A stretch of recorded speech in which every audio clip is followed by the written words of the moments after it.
নমস্কার বন্ধুরা, শৈলী হোম কিচেনে তোমাদের সবাইকে অনেক অনেক স্বাগত। আশা করি তোমরা সবাই ভালো আছো এবং সুস্থ আছো। আজকে সর্ষে এবং পোস্ত বাটা দিয়ে ইলিশ মাছের ঝাল আমি রান্না করব। এই জন্য কয়েক পিস ইলিশ মাছ আমি নুন হলুদ মাখিয়ে 15 মিনিট রেখে দিয়েছিলাম। এখন কড়াইয়ে তেল গরম করে এই নুন হলুদ দিয়ে মাখিয়ে রাখা ইলিশ মাছের পিসগুলো দিয়ে দিলাম।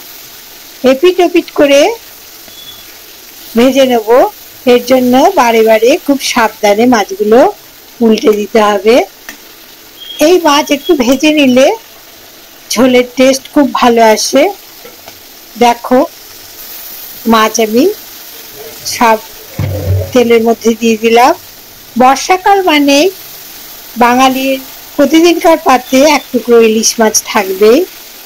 ইলিশ মাছ সর্ষে দিয়ে হোক, পোস্ত দিয়ে হোক বা আলু বেগুন দিয়ে হোক, এইভাবে বাঙালির ঘরে ঘরে ইলিশ মাছ রান্না হয়। এছাড়াও ইলিশ মাছের মাথা দিয়ে কচুর শাকের ঘন্ট প্রতিটি বাঙালিতে বাড়িতেই এই সময় দেখা যায়। দেখো, মাছগুলো তেল সমেত আমি অন্য কড়াইয়ে ঢেলে নিলাম। এখন ওই তেলের মধ্যে আমি ফোড়ন দেবো। আজকে ফোড়নের জন্য আমি ব্যবহার করেছি 1 চামচ কালো জিরে। মাছগুলো এক পাশে সরিয়ে রাখলাম। রেখে এখন একটি মশলা বেটে নিলাম। শিলপাটায় 1 চামচ কালো সর্ষে, 1 চামচ পোস্ত, 2টি শুকনো লঙ্কা, 2টি কাঁচা লঙ্কা দিয়ে আমি বেটে নিলাম। এদিকে তেলের মধ্যে 1 চামচ কালো জিরে দিয়ে দিলাম। কালো জিরে দিয়ে খুব ভালো করে ভেজে নেব।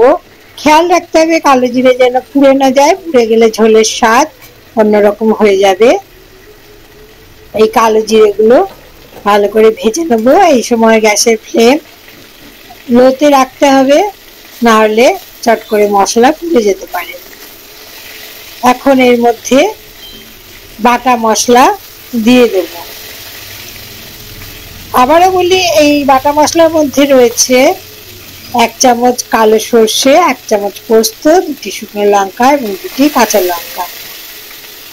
বাটাতে যেহেতু আমি লঙ্কা পরিমাণ একটু বেশি দিয়েছি, তাই ঝোলের মধ্যে আমি মাত্র 2টি লঙ্কা দিয়েছি। কাঁচা লঙ্কা দিলে ঝোলের স্বাদ ভালো আসে এবং শুকনো লঙ্কা দিলে ঝোলের রং ভালো আসে। দেখো, এখানে আমি 1.5 কাপ জল দিয়ে দিলাম ঝোলের জন্য। তোমরা তোমাদের পছন্দ মতো জল দেবে। অনেকে আবার এই রান্নাটি একটু গামাখা খেতে ভালোবাসেন। তোমরা তোমাদের চাহিদা মতো জল দেবে। এর মধ্যে পরিমাণ মতো নুন ও হলুদ দিয়ে দিলাম। এখন যখন এই ঝোল ফুটে উঠবে সেই সময়ে এর মধ্যে 2টি কাঁচা লঙ্কা মুখ চিরে দিয়ে দিলাম। এই অবস্থায় 5 মিনিট মিডিয়াম ফ্লেমে এই ঝোল ফুটিয়ে নেব এবং অন্য পাত্রে নামিয়ে নিয়ে গরম গরম ভাতের সাথে পরিবেশন করে নেব।